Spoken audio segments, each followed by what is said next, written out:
¿Cuántos alguna vez han leído Efesios?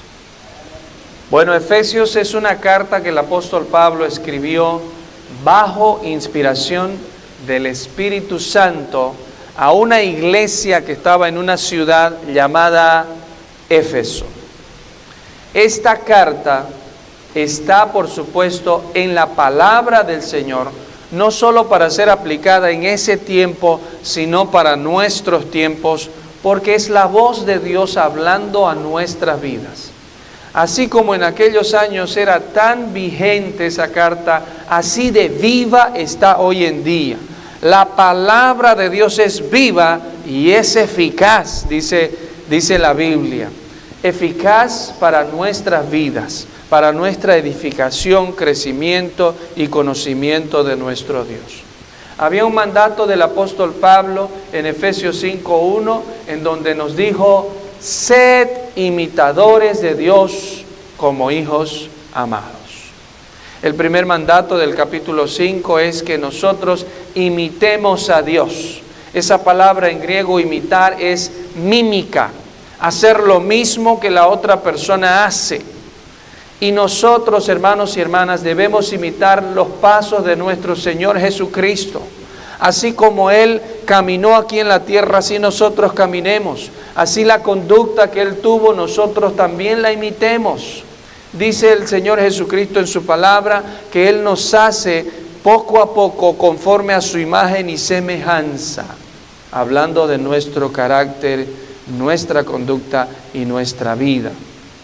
Debemos convertirnos en imitadores de Dios, de Jesucristo.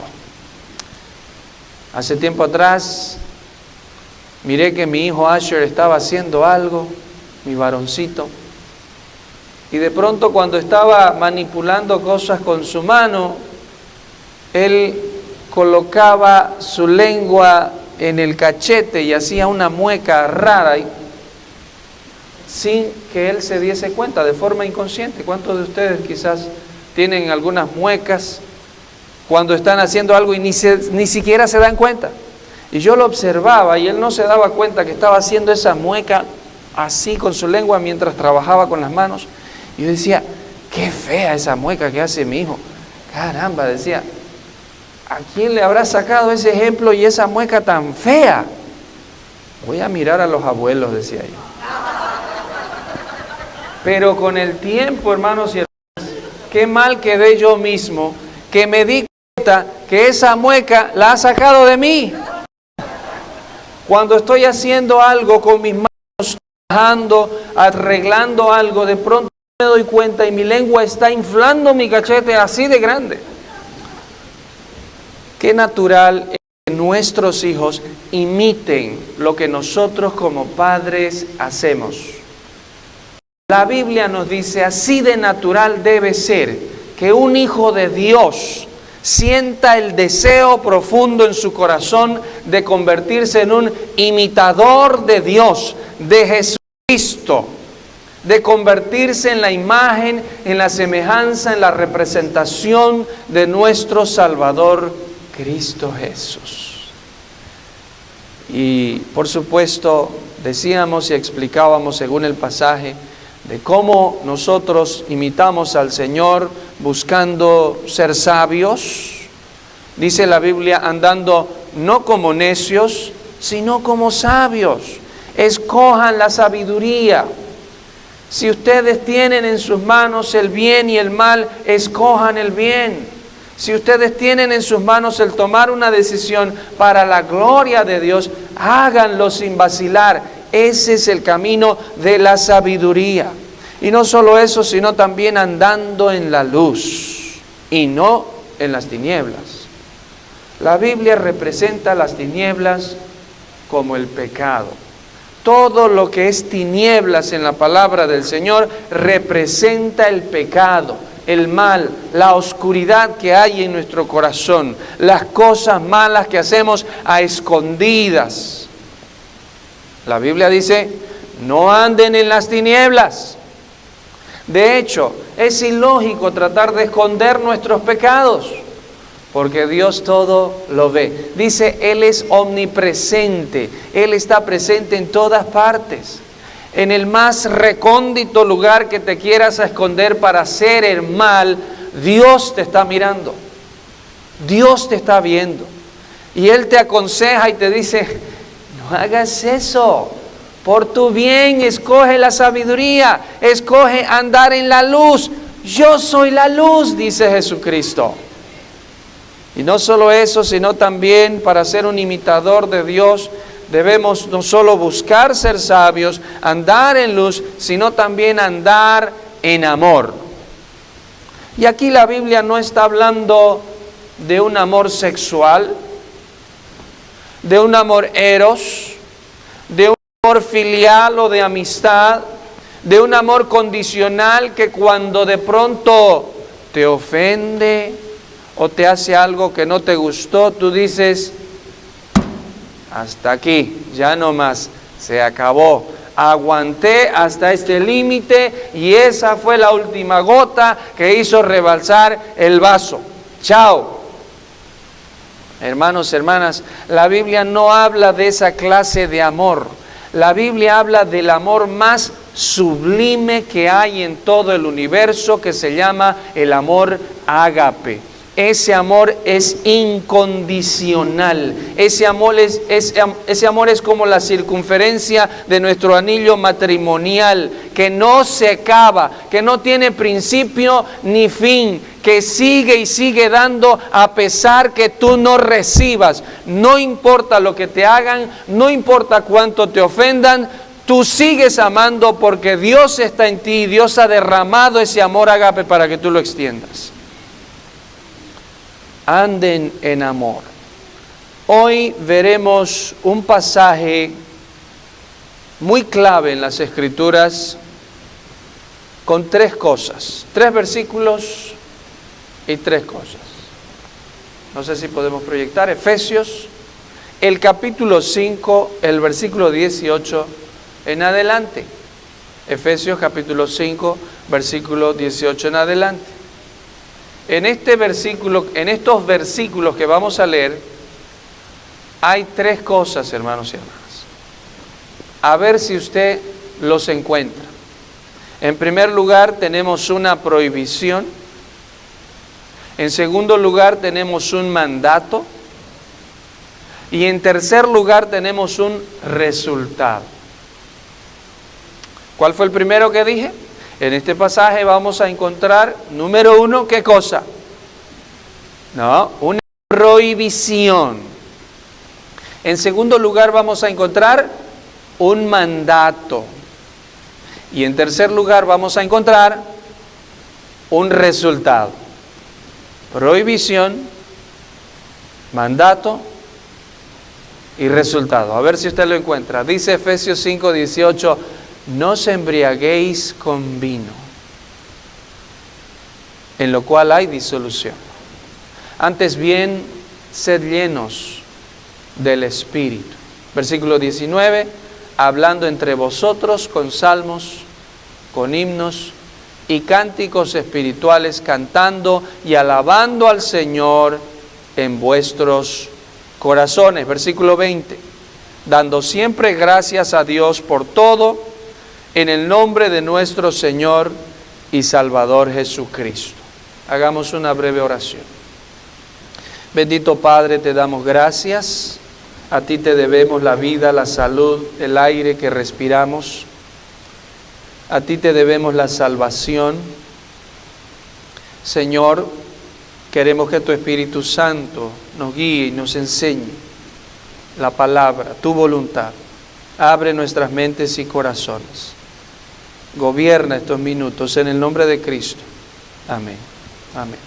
En toda la carta de Efesios, y por no decirlo así, en toda la Biblia, este pasaje es sumamente crucial en la vida de un cristiano, en la vida de alguien que quiere seguir a Dios, que quiere ser imitador de Dios, que quiere convertirse en un sabio, en buscar la luz, en andar en amor. Todo aquel creyente, hijo de Dios, debe considerar este pasaje como, creo yo, uno de los más importantes en toda la Biblia hablando de la vida cristiana. Los niños acaban de entrar a vacación y algunos pues tienen la costumbre quizás de viajar. Imagínese que usted va a emprender una vacación o un viaje. Usted como familia, tal vez con los niños o con su pareja, va a emprender un viaje y de pronto comienza a preparar todo lo necesario para ese viaje. Ropa, zapatos, comida, utensilios para su higiene, su cartera, algunos aparatos electrónicos, su celular, su mascota, alista incluso el mapa en su GPS, o tal vez como mi esposa no le gusta tanto el GPS, sino ella usa los mapas, los libros o esas cosas grandes, antiguas. Imagínese que usted prepara absolutamente todo para ir al viaje y luego que usted tiene todo absolutamente listo, de pronto sube al carro, introduce la llave del carro, le quiere dar a encender el motor y de pronto el auto no quiere dar. Yo no sé si le ha pasado a usted. Insiste y tampoco quiere dar. Y resulta que usted se olvidó que el carro estaba sin gasolina, con el tanque absolutamente vacío. Vacío. No importa que usted tenga todo preparado, usted no irá a ningún lado si usted no tiene gasolina. Hermanos, este pasaje, podríamos decir, es la gasolina. Es lo que nos da el poder para poner en práctica lo que aprendemos y lo que aprenderemos en el futuro. El Espíritu Santo es el que nos da el poder, la fuerza para buscar la sabiduría, para andar en luz, para andar en amor y para poner en práctica todo lo que se nos manda en la palabra del Señor. En primer lugar dijimos que en este versículo hay una negación. ¿Se acuerdan cuál era la negación? ¿La encontraron? ¿Cuál es la negación que hay ahí? Ajá, dice el versículo 18, no. Y cuando Dios dice no, es por tu bien. No os embriaguéis. En la versión de la Nueva Traducción Viviente dice, no se emborrachen. Si hay alguien que no entiende la palabra embriaguéis, la Nueva Traducción Viviente dice, no se emborrachen con vino. La versión 60 dice, en lo cual hay disolución. La Nueva Traducción Viviente dice, porque eso les arruinará la vida. La palabra disolución significa perdición. Es la misma palabra que se usa cuando el hijo pródigo se va, gasta todo su dinero y su vida se convierte en una perdición total.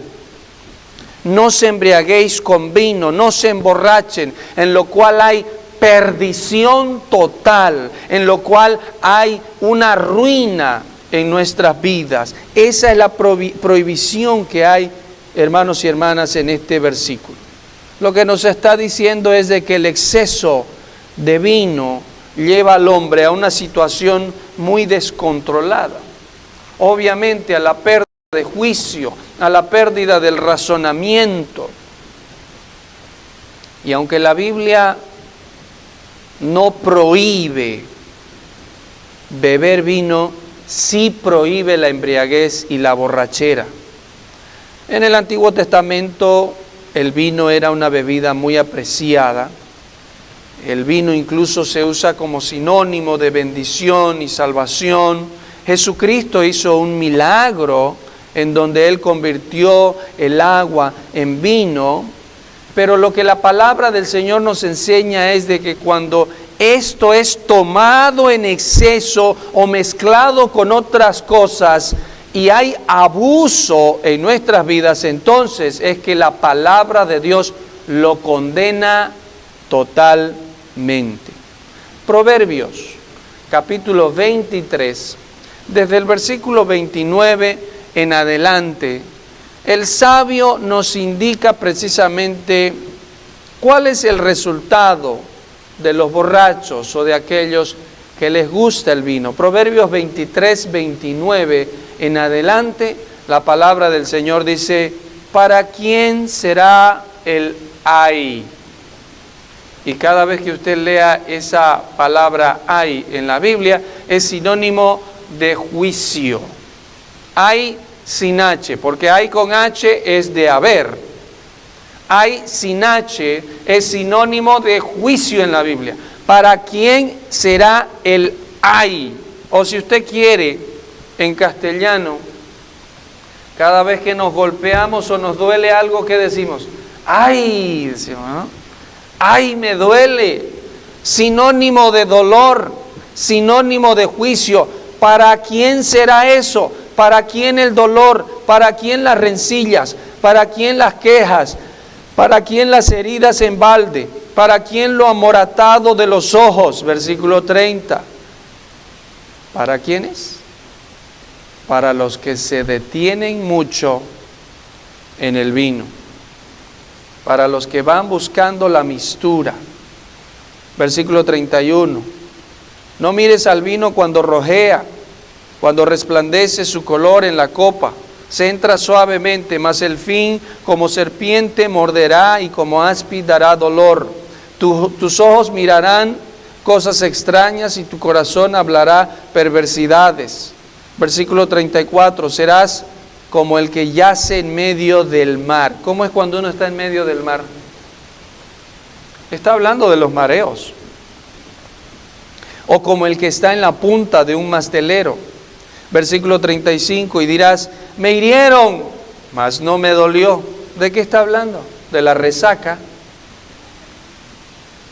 De la resaca. Me azotaron, mas no lo sentí. Cuando uno está en ese estado, pueden golpearlo o hacerle lo que sea físicamente y no siente. No siente. Sin embargo, hermanos y hermanas, el alcohol, el vino, es tan poderoso, es tan aditivo, que mire, el versículo dice, cuando despertare, aún lo volveré a buscar. ¿Cómo es cuando uno bebe, cuando alguien toma, se emborracha?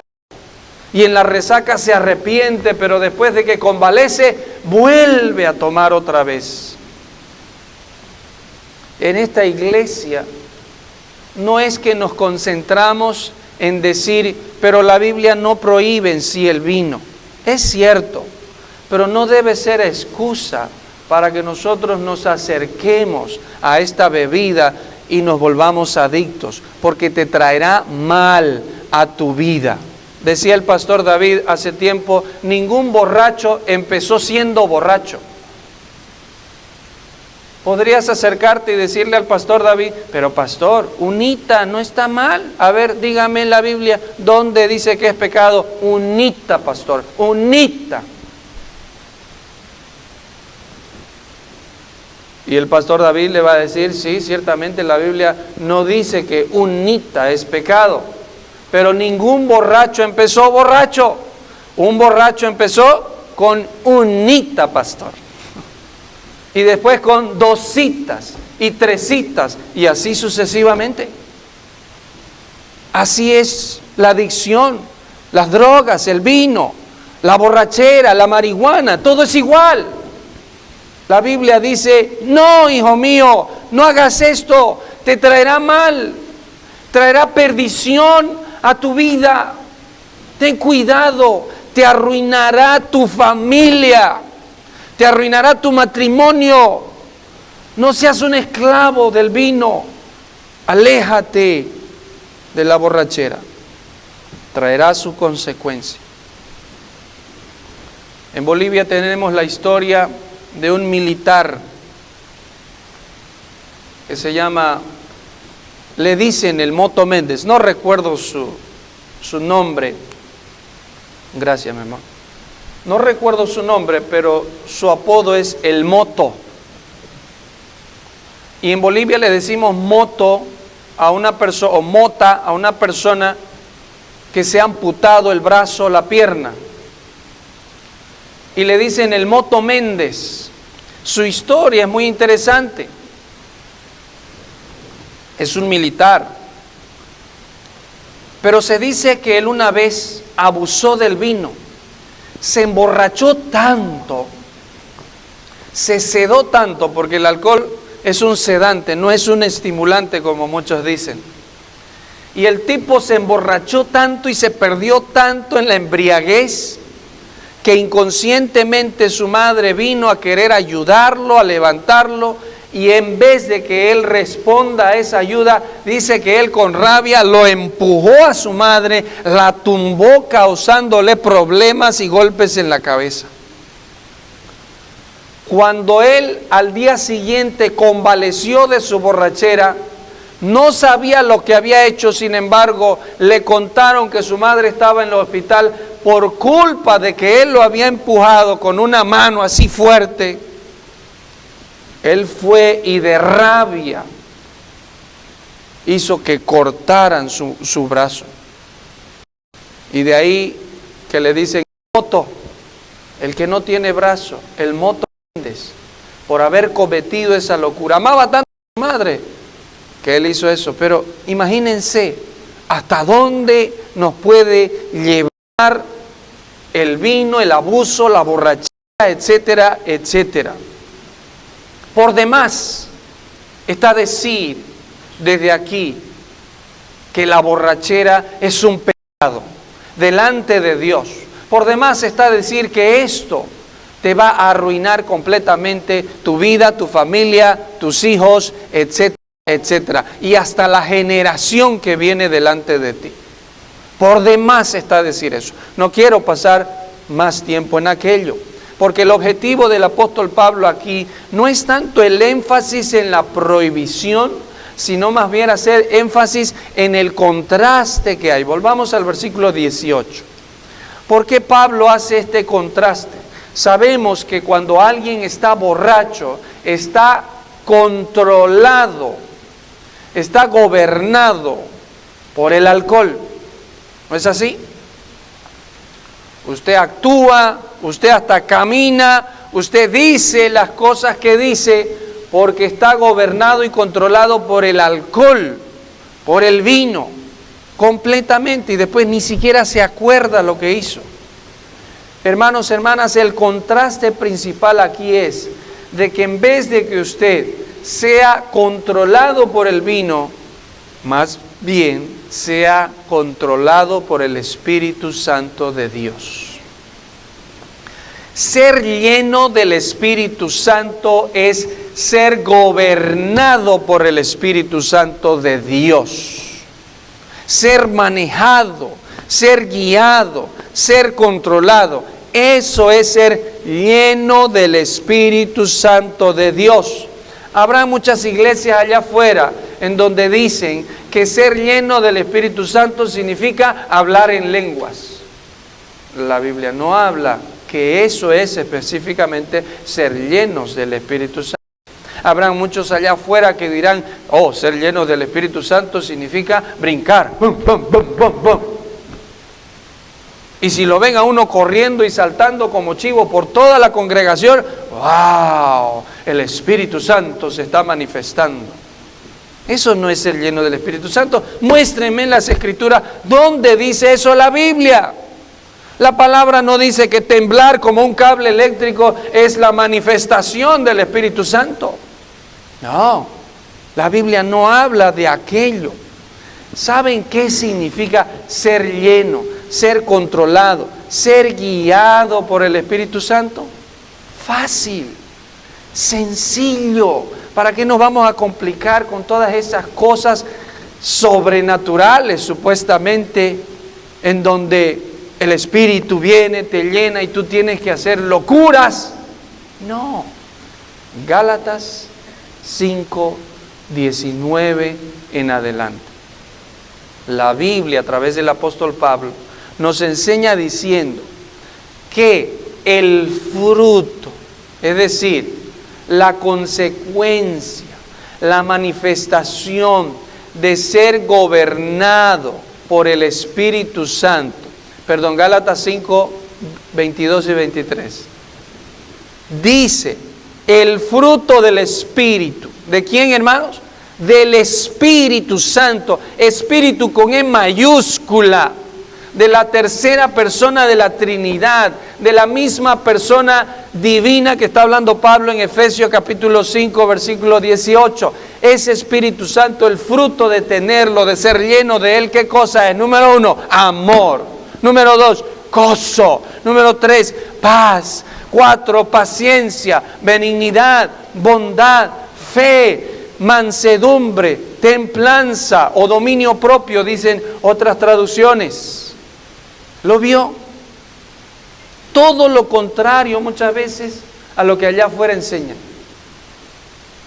Ese es el fruto, esa es la llenura, esa es la manifestación del Espíritu Santo de Dios en nuestras vidas. En vez de que usted controle o se deje gobernar por el vino, por la borrachera, no. Usted debe buscar al Espíritu Santo y ser lleno de Él y buscar sus frutos. Es un mandato. Dice, sed llenos. Para los hijos de Dios que estamos aquí, para los creyentes, si usted se considera un cristiano, si usted se considera un salvado por la sangre de Cristo Jesús, esto es un mandato para usted. Esto no es opcional. Pablo no dice si pueden.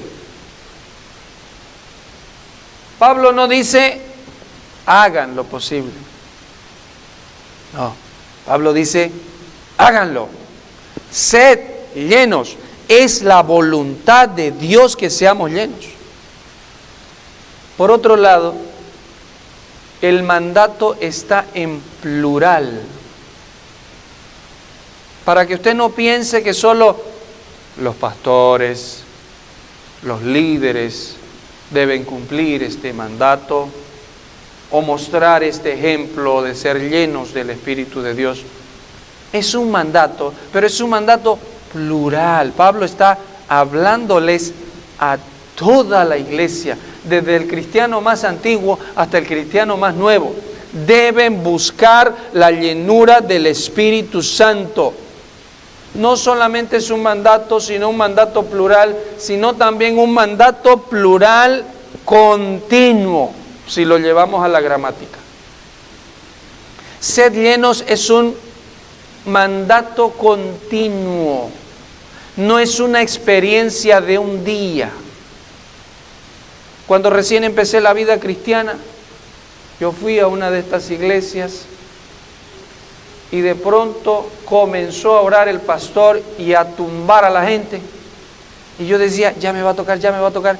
Y estaba ahí paradito y mirando de reojo que el pastor se acercaba, el pastor o el apóstol, no sé, el profeta, que le ponía la mano a alguien y de pronto tantito lo empujaba y automáticamente tenía que caerse para atrás.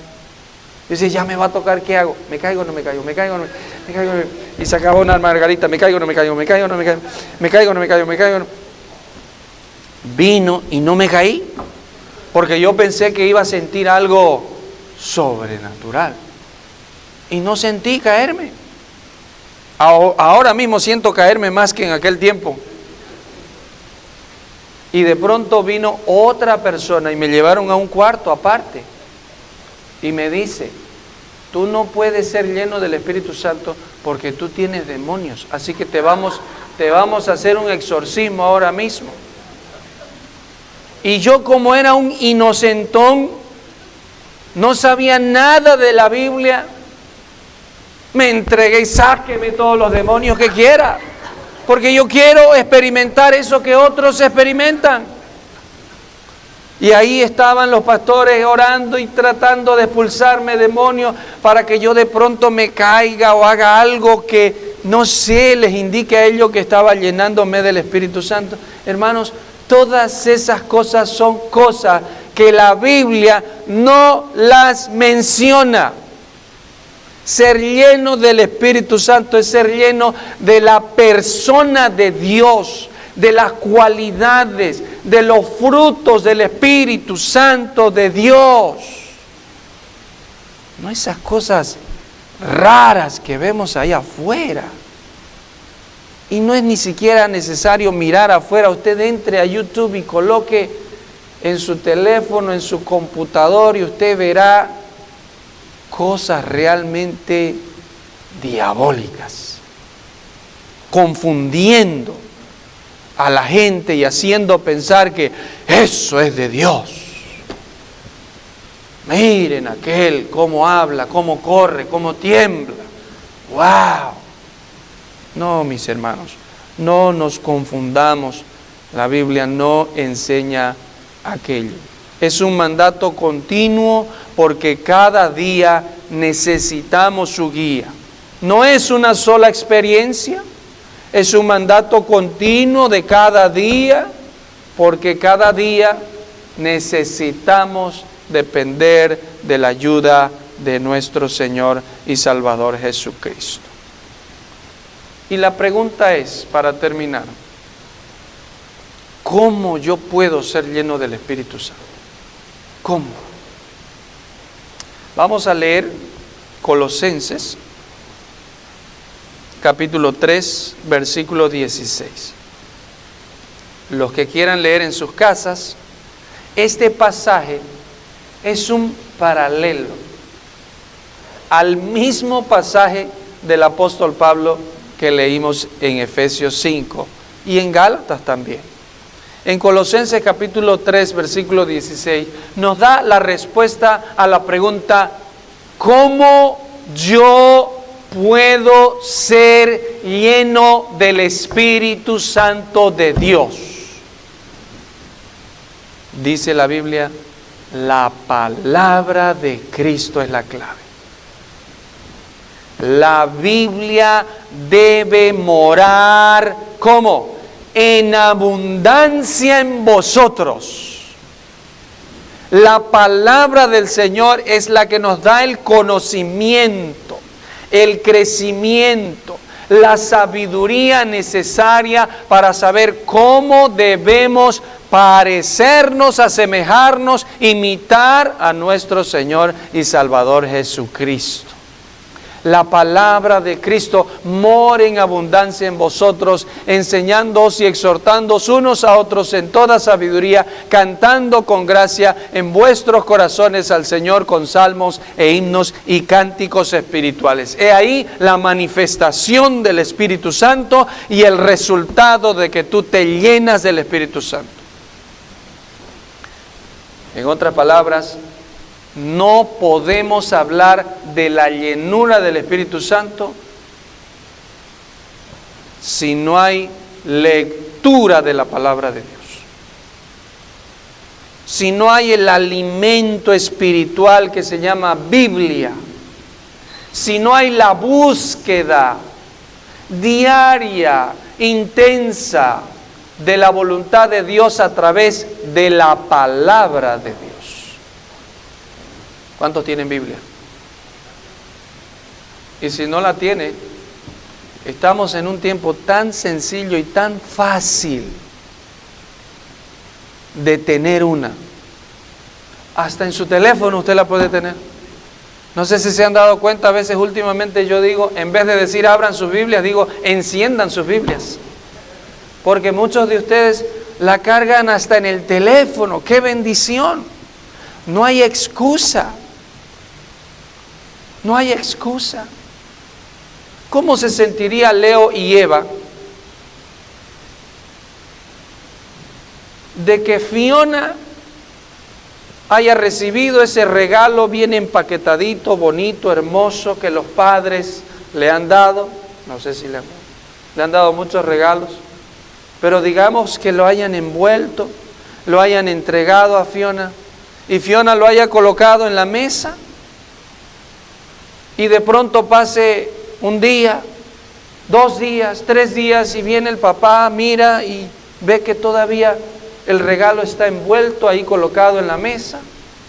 Pasa una semana, pasa un mes y viene Eva y de pronto ve que el regalo sigue envuelto ahí en la mesa. ¿Cómo se sentiría Leo y Eva? Pues mal, sabiendo que tal vez Fiona ha menospreciado un regalo. Es un ejemplo nada más. Claro que no es así. Cuando recibimos regalo rápido, lo abrimos y queremos disfrutarlo y saber qué es. Pero hermanos, a veces pasa eso con el regalo más precioso que Dios le ha dado al ser humano aparte de su Hijo Jesucristo, la Biblia. Eso hacemos nosotros. Está ahí envueltita y no la abrimos. No podemos hablar de la llenura del Espíritu Santo sin la intervención, sin la lectura, sin buscar alimentarnos de la Biblia, de la palabra del Señor. Y terminamos con el versículo de Efesios 5, el versículo 19 y 20, en donde la Biblia nos da el resultado. Hemos visto una prohibición, hemos visto el mandato, y ahora vemos el resultado de ese mandato. Dice el dicho, todo lo que se siembra, se cosecha. Y en el aspecto positivo, obviamente también. Si usted siembra el alejarse del vino, de las borracheras, el buscar llenarse de Dios en la palabra, todo lo que usted siembre, lo cosechará. Miren el resultado de ser llenos del Espíritu Santo. Dice el versículo, hablando entre vosotros con salmos, con himnos y cánticos espirituales, cantando y alabando al Señor en vuestros corazones. Y el versículo termina diciendo, dando siempre gracias por todo al Dios y Padre en el nombre de nuestro Señor y Jesucristo. Así será su vida si usted se llena del Espíritu Santo. Una persona gozosa, alegre, disfrutando de la paz de Dios, cantando, dando siempre gracias, porque el Espíritu Santo lo está llenando, lo está controlando, lo está gobernando y usted se está llenando.